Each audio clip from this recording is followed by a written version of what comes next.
Now, it's time for Healing from Within with your host, Tony Valen.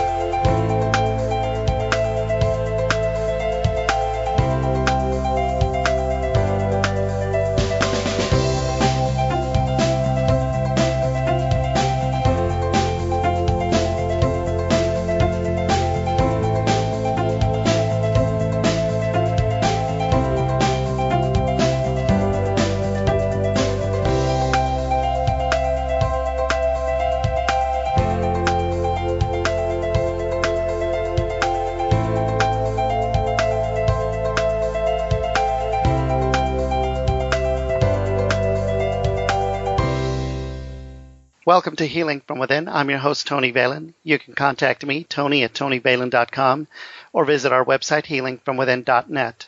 Follow the show on Twitter @TVHFW. The show is also available on iTunes and YouTube. Just search for Healing from Within with Tony Valen or look for the Tony Valen channel on YouTube. Joining us on today's show is Erica Tucci.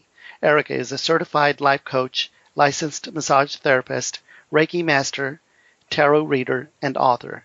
You can learn more about Erica Tucci by going to ericatucci.com or radiantsurvivor.com.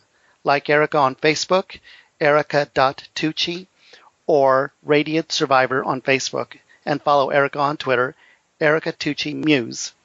Erica, welcome to the show. Thanks for inviting me, Tony. So let's get started with my first question to all my guests. What are your gifts and how did your journey begin?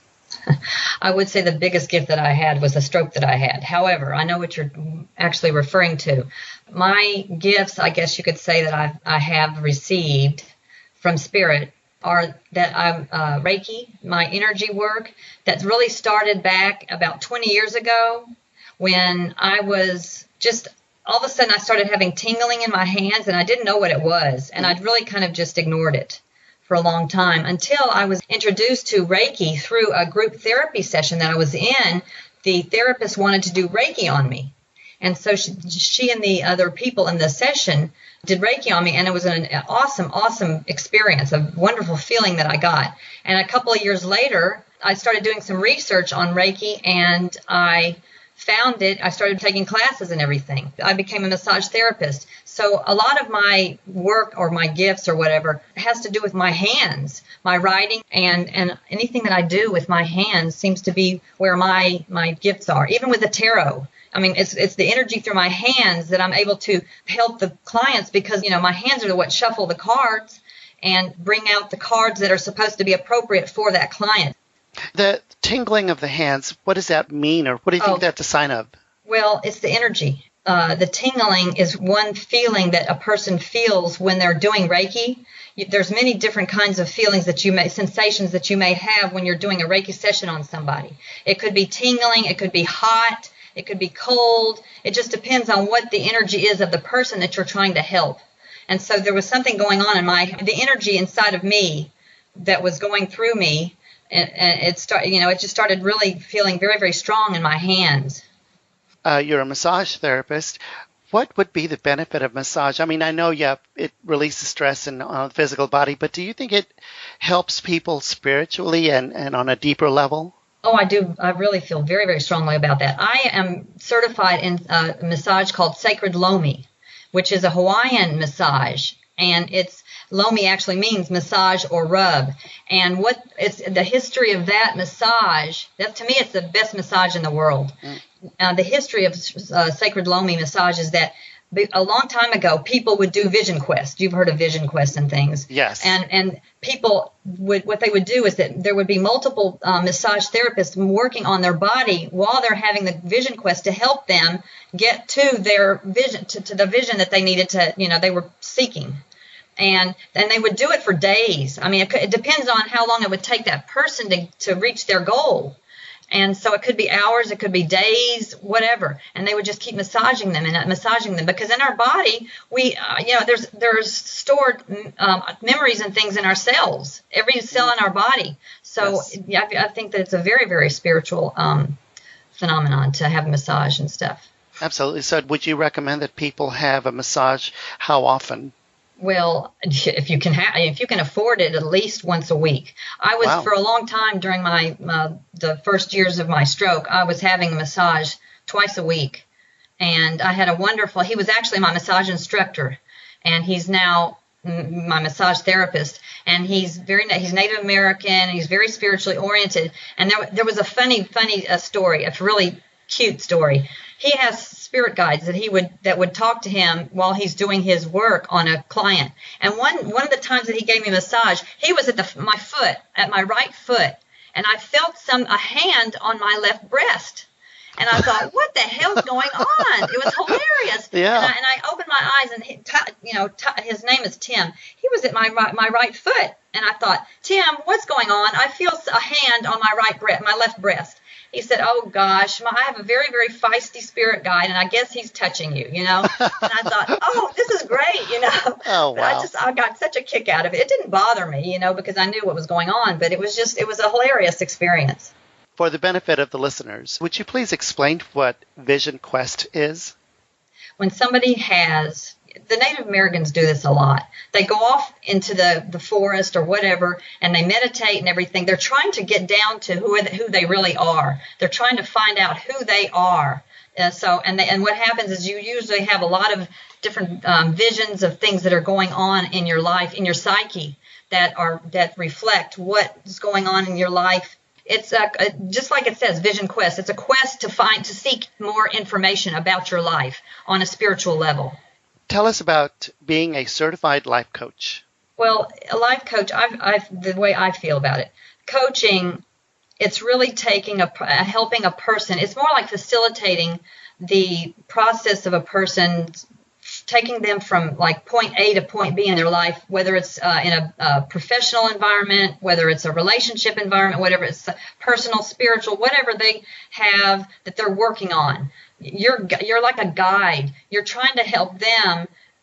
You ask them questions so that they can pull out from themselves the answers to their questions on how they're going to get from point A to point B.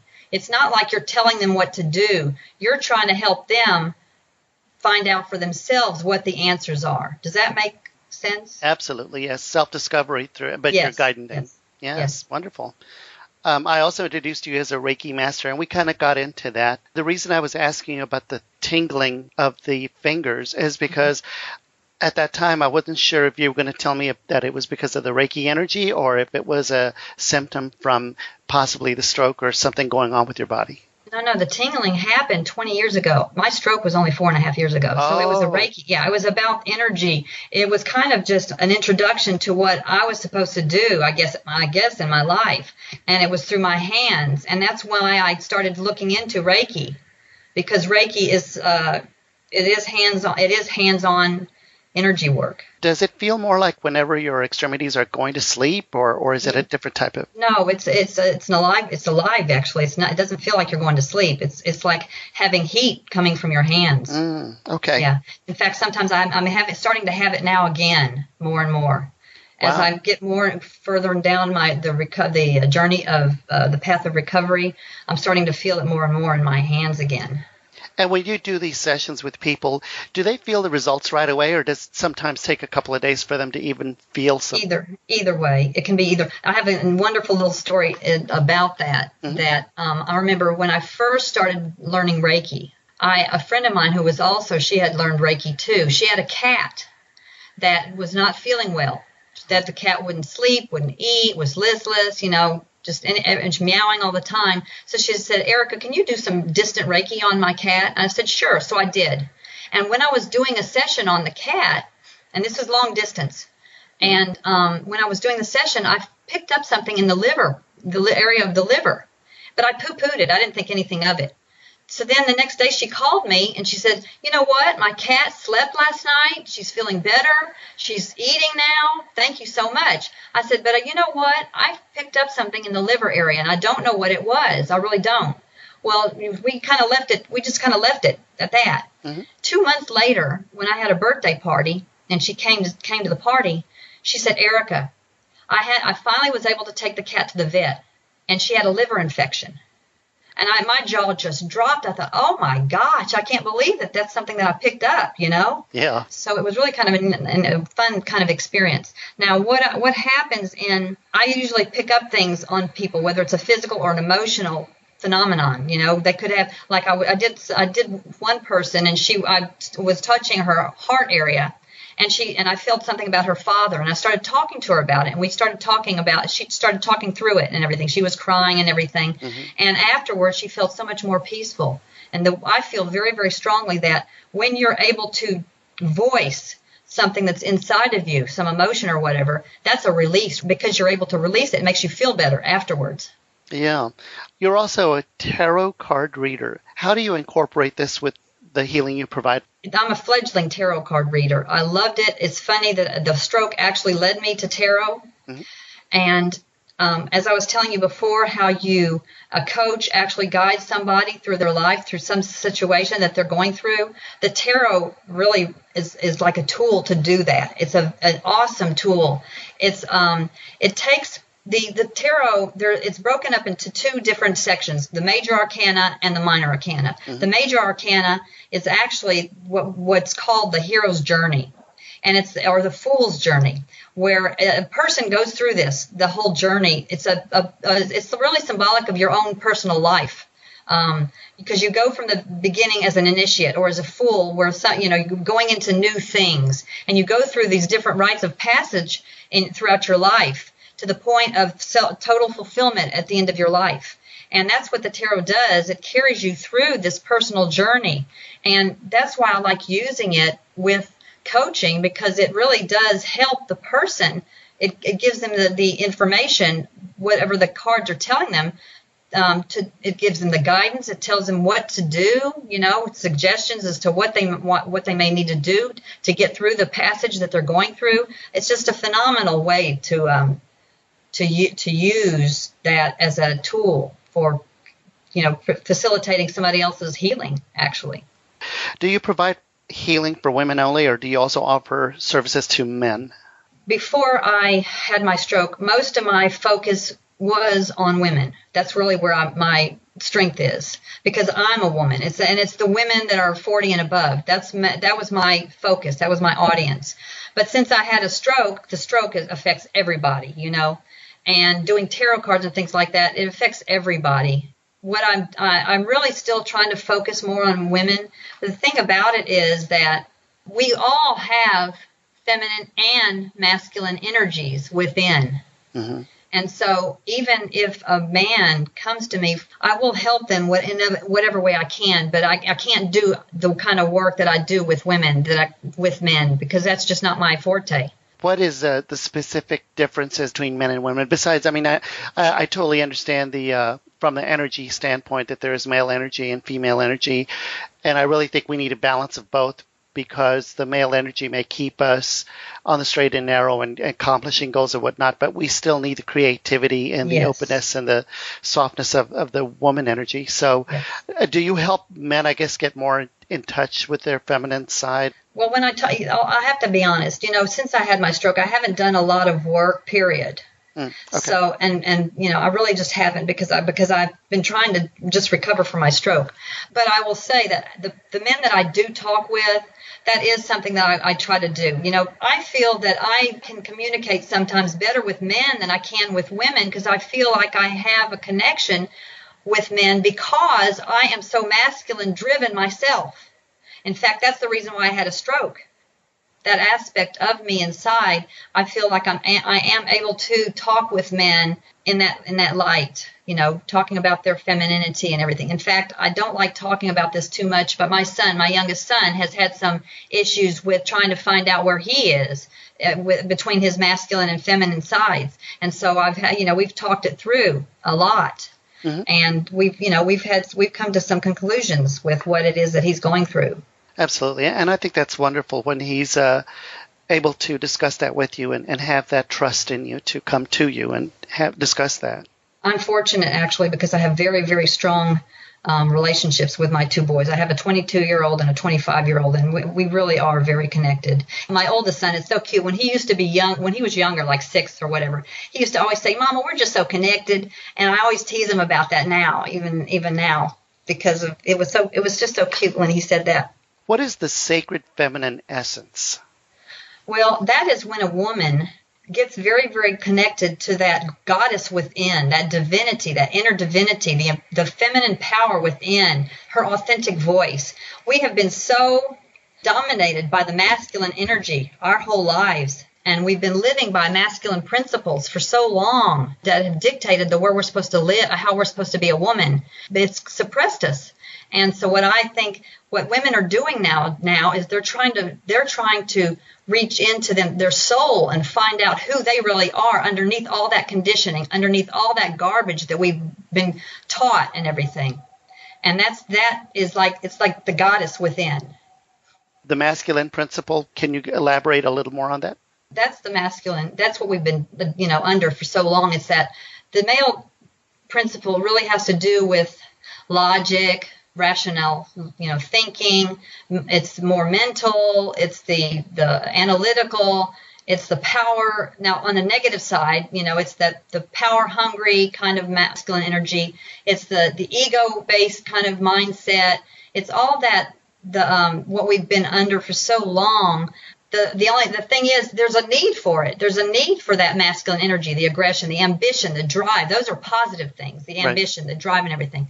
But both masculine and feminine energies have both the dark side and the light side. What I feel is that if a woman and a man can find a balance between both the masculine and feminine energies, they're whole, and they're a complete person, I guess you could say. And that they have that unity inside, and that makes them a person, a whole person. Right. This is Tony Valen, host of Healing From Within. You can contact me, Tony at TonyValen.com. Visit our website, healingfromwithin.net. Follow the show on Twitter at TVHFW. The show is also available on iTunes and YouTube. Just search Healing From Within with Tony Valen on the Tony Valen channel on YouTube. And we are talking to our guest, Erica Tucci. Erica is a certified life coach, licensed massage therapist, Reiki master, tarot reader, and author. You can learn more about Erica Tucci by going to ericatucci.com or radiantsurvivor.com. Like Erica on Facebook, erica.tucci, or Radiant Survivor on Facebook. And follow Erica on Twitter, Erica Tucci Muse.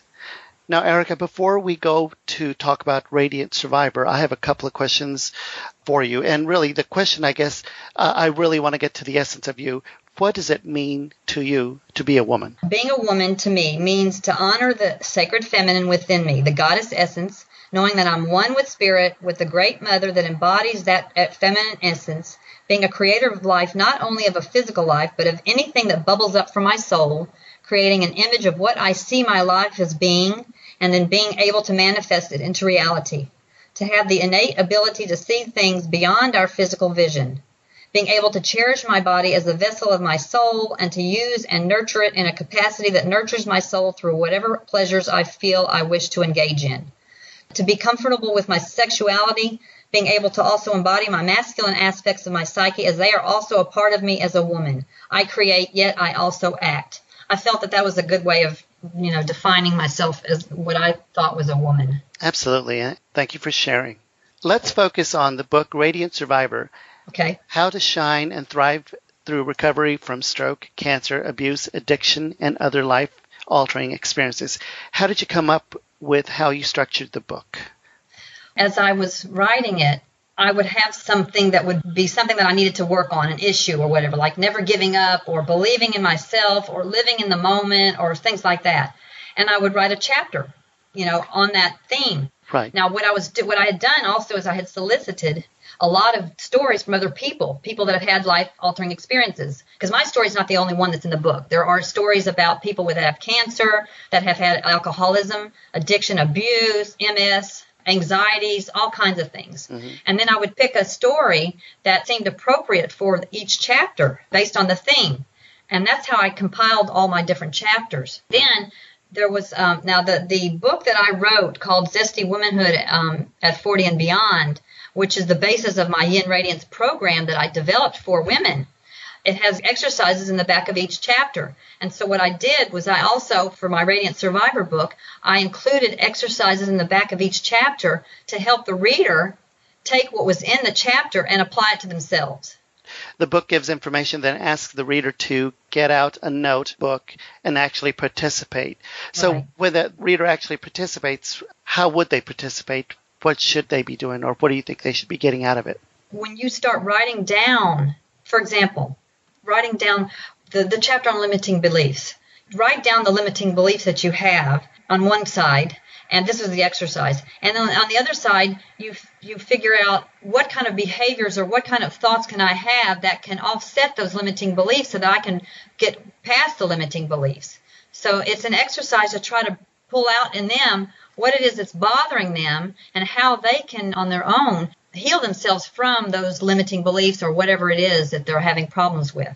In your book, you asked the question, what was my karma? Talk to us about that part of the book. Okay. Well, my story behind my stroke is not just a physical. It was not just a physical phenomenon. It was a very, very spiritual journey that I have gone through with my stroke. And I do believe that everybody has karma. And my karma was, and I said before that I operated out of my masculine side my whole life, always. Mm-hmm. My right side is what was stroked. And my right side, the right side of the body is the masculine side. If you think about it, our left side of the brain is the analytical, the practical, the rational side of our brain, and that's the masculine side. Mm-hmm. And it controls the right side of the body. So my masculine side physically was decommissioned so that I could allow my femininity to emerge. And then at one point, then when I have an equal balance between my masculine and my feminine energies within, then I will establish that unity that everybody that's what we all seek, is that unity, the harmony between, the balance between the masculine and feminine. Mm. Now, there's another component of my story. The reason why I had a stroke was because I had a hole in my heart, a physical hole in my heart that allowed a blood clot to go into the left side of my brain. Mm. 2 years before I had my stroke, I had a past life regression. And in that past life regression, I was taken to 1897 Charleston, South Carolina. And there, in that time frame, there was a man that I loved, but I lost his love. And I saw myself, I was a ballet dancer in this lifetime. In that lifetime, I saw myself as a showgirl on stage, and I saw a symbolic hole where her heart was supposed to be. Now, the thing about it is, I was heartbroken. That's why I had a hole in my heart. I was heartbroken because I had lost the love of my life in that lifetime. Well, fast forward to 2011, fast forward to this lifetime, that same man is in my life in this lifetime, and he was married when I met him. So again, I lost him. However, he supposedly is now divorced since then, and we are supposed to reconnect when I get better. So I feel that was part of my karma, was to find my feminine energy and to resolve this, or reconcile this relationship, that I had with this man. Yeah. In an exercise after the chapter, you asked the reader to write down affirmations. What is an affirmation, and why is it important? I think that they're very important. Affirmations are really just words that are positive words that you try to, we're so conditioned to the negativity. We're so conditioned to saying, I can't do something. No, it's not going to work. I'm not worthy of this. And affirmations are taking those negative words and turning them around to be positive. I can do this. I am worthy of this. I can do anything that I want in life. And I have read an article that's very fascinating, and it's scientific, that it says that words affect our DNA.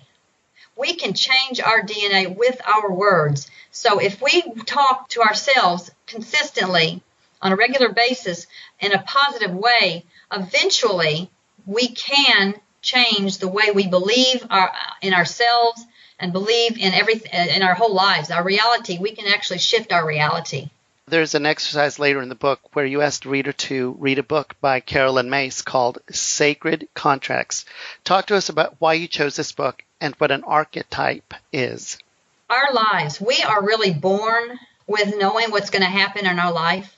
We make a sacred contract with the divine before we're born, and we have a blueprint as to what our life is going to be like. The people that we meet, our parents, we choose our parents. We choose the opportunities, the situations that we go through in life to learn the lessons that we're supposed to learn in that lifetime. The tarot is actually made up of all archetypes. They're patterns, energy patterns that govern our lives, like the mother archetype, or the father archetype, or the inner child archetype, or the saboteur archetype. That's a big one in my life, sabotaging myself from things that I want to do in life. All these archetypes are these energy patterns that run through our psyches. They can be good or they can be bad, depending. Right, and I think that goes into my next question. I just want to make sure that I understood. My next question was about the exercise, about limiting beliefs. So you believe that you just mentioned the archetypes. Do you think that especially the last one, the one you said you suffer from, is the one that limits our beliefs? Yes, well, that's one of them. For me, what happens is that, like in our lifetime, as a child, what our parents tell us, you're not a good child, you're stupid, or you need to be perfect, or whatever, you internalize those things, and they become part of you. And those are the limiting beliefs that start, they weigh on you throughout your life, and you start operating out of those limiting beliefs. For example, my parents, particularly my father, were always pushed perfectionism on me constantly. Well, I had a dream when I was younger, and I was on a 3x3 platform way above the water, and I was frightened to death. I was so scared I was going to fall because I was afraid of failing. I was so concerned about having to be perfect that if I failed, I wouldn't be perfect. And that carried on with me, and that's something that I've been trying very, very hard to overcome. And it takes a long time to overcome some of the issues that we have. So I sabotage myself all the time because of that fear that I had. Absolutely. And I kind of feel like that ties in with what you talked about earlier. Do you think that's the masculine principle coming from your dad onto you? You better believe it. In fact, I had another dream when I was very young about my father putting a vice on my head. And what that was, it was patriarchal oppression. And that has a lot to do with why I've always operated out of the masculine side. I wasn't allowed to think. The vice was on my head, so I wasn't allowed to think as a woman, as a female. Right. I was so patriarchal. My father was a very, very controlling person, and I inherited that characteristic. I'm very much like my father, and that's what I'm trying to break through. Right. Do you think that's what made you choose your archetype before you got to this life, or is it just something that happened, or something you're trying to get over? I think that we choose everything in our lives. I mean, we really choose what we're going to do. Now, there was a point made one day, and sometime I was talking to somebody, and they made the point, but Erica, do you feel that's your stroke was it? I mean, that you planned that in your birth? I mean, what would have happened if you hadn't had the stroke? And that's true. I may have, had I heeded the warning from that past life regression that I had about that the symbolic hole in my heart, I may have been able to avoid the stroke. However, because there were certain lessons that I have to learn in this lifetime, something else would have happened that would have forced me to deal with the issues that I need to deal with in my life. And that's the masculine, feminine stuff. And, that's the thing about it, is that when I speak to some mediums or some psychics and they talk to me, and actually the way I work too, there are some certain things that come across that Spirit will tell you. And I don't know about anybody else, but for me, Spirit will direct me and tell me, give them guidance, but don't tell them exactly what's going on, because this is and I refer to it as a life lesson. Yes. That's coming in, and they have to learn it. And, whether you tell them or not, or how you tell them, it's going to happen. So That's the bottom, right. Give them guidance and give them light and love. That's right. Talk to us about the gratitude box and what its purpose is. Okay. I actually created a gratitude jar, but I remember talking to somebody on Facebook. I'd posted about my gratitude jar, and they thought it was such a neat idea. Several people said, "Oh, I've done a gratitude box," which is the same principle. What I did was you can start any time during the year, but you put into the jar or the box every day that you can think about it, something that you're grateful for that day. I woke up, I'm alive, I had a wonderful breakfast, or, I went out with my friends and I really enjoyed the day. And you do that as much as you can throughout the year. And at the end of the year, you open up the jar or box and you read through all these things that you are grateful for through the year. And it really makes you realize how many things that you can really be grateful about. You don't have to be so negative and really focus on the negative stuff that happens in our life. Shit happens in life. I mean, it really does. And the thing is that if we can we have to obviously acknowledge the stuff that happens to us, but we don't want to get bogged down in it. We don't want to get stuck in the mire. We want to try to break through a lot of that stuff and come out into the light. I kind of feel like that's touching almost on the same principle as affirmations, don't you think? Well, I think that everything, the affirmations, the exercise that I did about limiting beliefs, about, changing the words that you use, or the changing from the limiting belief and looking at it in a positive way. I think all of these things are ways of trying to bring yourself out of the stuff that you're going through, both the good and bad, but not getting stuck in the bad, by trying to just keep working on yourself and improving your life, and through words, through your behaviors, through your actions, everything. And in realizing the positive and being grateful for it. That also helps. Yes. In your chapter, Letting Go, Letting God, you have some excellent advice. Tell the listeners about that. Well, this is the biggest struggle that I've had in my journey as I have been trying to recover from my stroke, and that is about surrendering. Again, being a very masculine-oriented person, I've tried to control everything in my life. But you know what? We really don't have control of our lives. We have control of our responses and our reactions to things that happen in our life. But most of the time, we really don't have too much control on what goes on in our lives. So what I have found is that I have had to surrender and completely have faith that Spirit is backing me up and is going to be there to help me, because we're co-creators of our reality.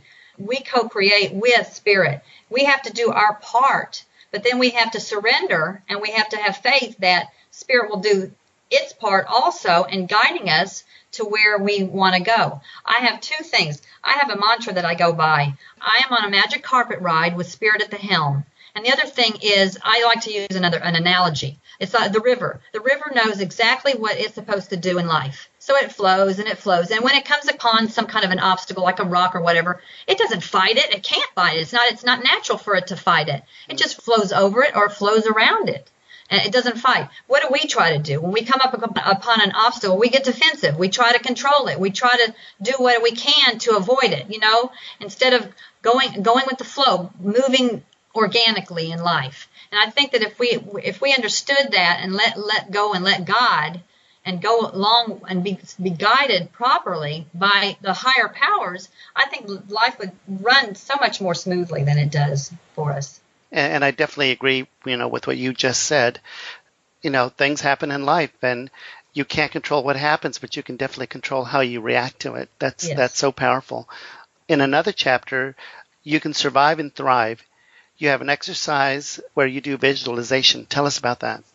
Well, it's another technique of bringing out positive, in this case, visions. You envision a wonderful place that you're in, where there's joy, where you feel peaceful inside, where you feel harmonious, everything is, you just feel good. And then you try to take that feeling out into the world, into whatever it is that you're dealing with outside. And I think that it helps a little bit helps you get through any complications that you have in life. It makes you look again at the positive side instead of just at the negative side of a situation that you may be in. A very interesting chapter is the caregiver side of the story. Why is taking care of the caregiver so important? Well, you got to think about it. The caregiver's life has been turned upside down just as much as the person that's had the trauma. My mother, actually, and her story is in my book, my stroke affected her more than it affected me. My mother, 79-year-old woman, still having to work. She had to work full time. She couldn't take off. She had to take care of me. And emotionally, it was just killing for her because since she was 8 years old, she's been a caregiver. Her mother had a stroke when she was 36. Wow. So she was taking care of the family, having to iron and cook and everything else. At 8 years old, starting at 8 years old, she was never a child. And then my father had emphysema for years, and he died of emphysema. So she was taking care of him.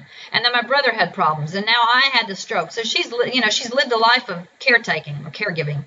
But I think that it's very, very important that the caregiver also be acknowledged because it's true. They have it just as bad, as the person that actually needs the caregiving. Because they're the ones that are taking care of the people. And it's a very, very big duty. It's a really big job. Yes, it is. And, to me, the way I view that is that's a perfect example of the feminine essence without having the masculine principle. Does that make sense? You know what I'm trying to say? Yes, it does. It's because the feminine is the nurturer. Yeah. The feminine is the caregiver. And the feminine is the one that has the compassion and everything. So yes. It's that feminine. Now, the thing is, since everybody has both masculine and feminine energies in ourselves, that doesn't discount the fact that a man can't not be a caregiver in any way because he's got those feminine traits in him too. And the thing is, probably when he is put in the position of having to be a caregiver, that probably allows his femininity to grow even more because he's having to use those qualities in order to take care of whoever he's taking care of. And I also think that it's important, and this is just my opinion, but I also think it's important for a man to have some time with his mom and to see his mom's world through her eyes, because that gives him exactly what you're just talking about, the other side, to know that there is a compassionate side that he can use to take care of people without trying to dominate. Yes, and that's what I love about my boys. I'm really so proud of my boys because they have incredibly strong feminine side. My oldest son calls me almost daily when he's on his way home from work, and we talk about all kinds of things. And he is so good with relationships and everything with people. And my youngest son too. They're both. I'm just so pleased at the way my boys are turning out, and that's because they've got that a very strong feminine side. And they had a mom that had the other side that they could see that it was a good blend. Your book is about a journey telling the story about other people in crisis. They read your book and you give them all these wonderful words and insights and pointers. How do you feel when they give you gratitude for that? Oh, I mean, of course, you feel wonderful when people actually say that what you said has really helped them in some way, because that's really kind of what that's my whole journey itself. I'm moving from that masculine ego-based, what's in it for me mindset to how can I help other people, to that more feminine, compassionate mindset. And so when I hear people saying, Erica, your book has really, really helped me a lot, that really makes me really, it just warms my heart. It really does. Sometimes it brings me to tears. Because you feel you're accomplishing what you wanted to with this book, which is healing. Yes. Within your book, you have recommended books. Can you highlight some of your favorites and why they're your favorites? Two of them that I think I have two books that I recommend. Brian Weiss. Brian Weiss is a pioneer of past lives. And, of course, I'm very, very much a proponent of past lives. And his books are phenomenal. Just phenomenal. And there's also Cynthia Uccelli. She wrote Resurrecting Venus. Mm-hmm. And, of course, it's about the sacred feminine. So I really loved her book because it talks to the same thing that I am very, very interested in. It's part of me, establishing that sacred feminine essence. Those are the ones that I really like. Now, a lot of the books that I listed are actually books that people their stories are in my book, and I wanted to acknowledge their works too. So I included a lot of those books in there because they had their own stories. And you mentioned two of my favorite people, Carolyn Mace and now Brian Weiss. My favorite book Brian Weiss wrote was Many Lives, Many Masters. Yes. Mm-hmm. That is my favorite, but I'm sure it's everyone's favorite. Well, he's got so many now. I mean, it's incredible. He's got like the most recent. I can't even remember the names of all the books that he's done, but he's done some phenomenal work. Tell the listeners about the other books and programs that you have to offer and how to get them. Well, like I said, I have not been able to do much since I had my stroke. What I did right before I had my stroke was I developed a program called Yin Radiance, and it's for women. It's called Yin Radiance, The Journey to Inner Balance. And it's funny that that's what I developed, and then that's the journey that I'm going through right now, having my stroke. I did that, and then you can get that on my website, ericatucci.com. And then, of course, I wrote my book, Radiant Survivor. Now the Yin Radiance program is based on my book, Zesty Womanhood at 40 and Beyond, which I mentioned before. And then also my novel called Anything is Possible is actually a true story. It's a love story. It's my story about the man that I had the affair with, who I talked about, the one that was in my past life and is now in my lifetime now. So it's very interesting if you were to read that novel. It's a really, really wonderful novel. It's very passionate. It's got more passion than actually occurred. But it's a really wonderful book. It's more of like a novella because it's not a real long story. But those are the things I've done so far that are available. And you can find them on my website, ericatucci.com, or the radiantsurvivor.com. Now, what I'm planning on doing is I am working on a trauma recovery program based on my Radiant Survivor book that I'll be developing over time. Why don't you tell the listeners about joining your Sacred Feminine community and the gift package? Sure. On ericatucci.com, to the left side of the left margin, there's a little box where you can join my Sacred Feminine community, and you get a Yin Radiance gift package. And what it includes are components of my Yin Radiance program. There's the questionnaire, which helps you define who you are, who you want to be, and it has to do with the masculine, feminine principles. You know, how is your psyche? You know, with the masculine and feminine principles, and all kinds of different things. And I think there are 2 meditations that I include that are part of the Yin Radiance program. And I think that's all that's in the program, or the gift package. The gift package. Wonderful. Yes. In the last remaining minutes, what's next for Erica Tucci? Maybe, I'll guess, Oprah's Super Soul Sunday? I appreciate that. That is very kind of you to say that. Like I said, I'm working on a trauma recovery program, and I'm probably going to do it and break it out in modules. It's going to be very much like my Yin Radiance. It's following the format of my Yin Radiance program. It's based on it'll be based on each chapter of the book, and again, it'll have exercises and I'll have meditations and things like that. And what I'm planning on doing though for this is I'm going to do it by module. And I'll post each module as I go along. And then if you can buy it by the module, or you could buy the whole thing. But also, I'm planning on doing teleseminars and webinars and speaking engagements. I'm planning on writing a sequel to my novel because I left that novel open-ended. And so I'm just going to keep doing everything. My focus right now is really to recover, of course.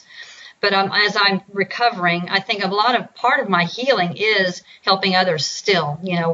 As I recover, I feel that I can heal as I'm helping other people. So I'm going to do whatever I can that's going to be able to help other people. And and speaking engagements and stuff. And I love speaking engagements. I mean, when I was working as a corporate manager, we always had webinars, and I used to have to speak in front of the presidents of the company, the divisions in the company. So I really enjoy doing that kind of stuff. When you complete these projects, please come back to the show and tell us all about that as well. Oh, certainly. Of course. Well, I really want to thank you. We want to thank you so much for joining us on the show and educating us and enlightening us with such wonderful information, affirmations, and all about how you live your life. Thank you so much. Well, thank you, Tony. Our thanks to Erica Tucci. Erica is a certified life coach, licensed massage therapist, Reiki master, tarot reader, and author. You can learn more about Erica Tucci by going to ericatucci.com or radiantsurvivor.com. Like Erica on Facebook, erica.tucci, or Radiant Survivor on Facebook, and follow Erica on Twitter, Erica Tucci Muse. You are listening to Healing from Within with Tony Valen here on Blog Talk Radio, airing Monday through Friday, 6 p.m. Eastern, 5 p.m. Central. Visit our website, healingfromwithin.net, contact me directly, Tony at TonyValen.com, or visit our show and follow our show on Twitter at TVHFW. The show is also available on iTunes and YouTube. Just search for Healing from Within with Tony Valen on YouTube or look for the YouTube channel. Thank you so much, and love and light from all of us here at Healing from Within.